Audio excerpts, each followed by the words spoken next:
अस्सलामु अलैकुम व रहमतुल्लाहि व बरकातुहू नहमदु व नसल्ली अला रसूलिहिल करीम अम्मा बाद फ़अऊज़ु बिल्लाहि मिनश शैतानिर रजीम बिस्मिल्लाहिर रहमानिर रहीम।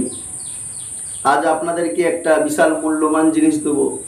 অবশ্যই দেখবেন এর উপরে যদি কেউ আমল করে থাকেন, এই রকম ভাবে যদি কেউ এশার ভিতর পড়ে থাকেন তো অবশ্যই মূল্যবান হবেন, আপনি এর বেনিফিট অবশ্যই পাবেন। তার আগে এই জিনিস শোনার আগে অবশ্যই আমার চ্যানেলটাকে আপনারা সকলে সাবস্ক্রাইব করবেন, লাইক করবেন, কমেন্ট করবেন, আগে শেয়ার করবেন। তো আসি আসল কথাতে, যেটা হচ্ছে বয়স হওয়ার পরে আমাদের বেশিরভাগ বাপজি ভাই আমাদের বা ব্যক্তির দাঁত পড়ে যায়।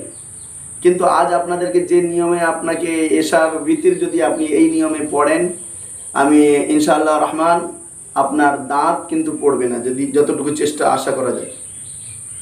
সে নিয়মটা কি হচ্ছে, এশার ভিতর নামাজ পড়বেন, প্রথম রেকাতে সূরা ফাতিহার পরে, তারপরে ইজা জা নাসরুল্লাহি ওয়াল ফাতহ পড়বেন, এই সূরাটা পড়বেন। দ্বিতীয় রেকাতে সূরা ফাতিহা পড়ার পরে সূরা লাহাব তাব্বাত ইয়াদা আবি লাহাবি ওয়া তাব্বা মা আগনা আনহু মালু, এই সূরাটা পড়বেন।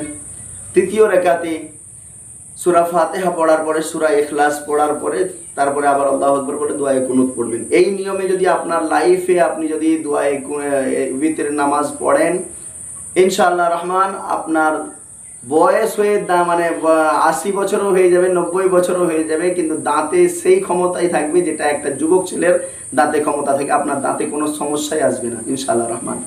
আল্লাহ রাব্বুল ইজ্জতের বারগাহে দোয়া করি, মাবুদ আমাদের সকলকে সঠিক বুঝার তৌফিক দান করুক, আমাদের সকলকে সঠিক রাস্তায় আমল করার তৌফিক দান করুক, আমাদের সকলকে সুস্থ রাখুক, ভালো রাখুক। আসসালামু আলাইকুম ওয়া রাহমাতুল্লাহি ওয়া বারাকাতুহু।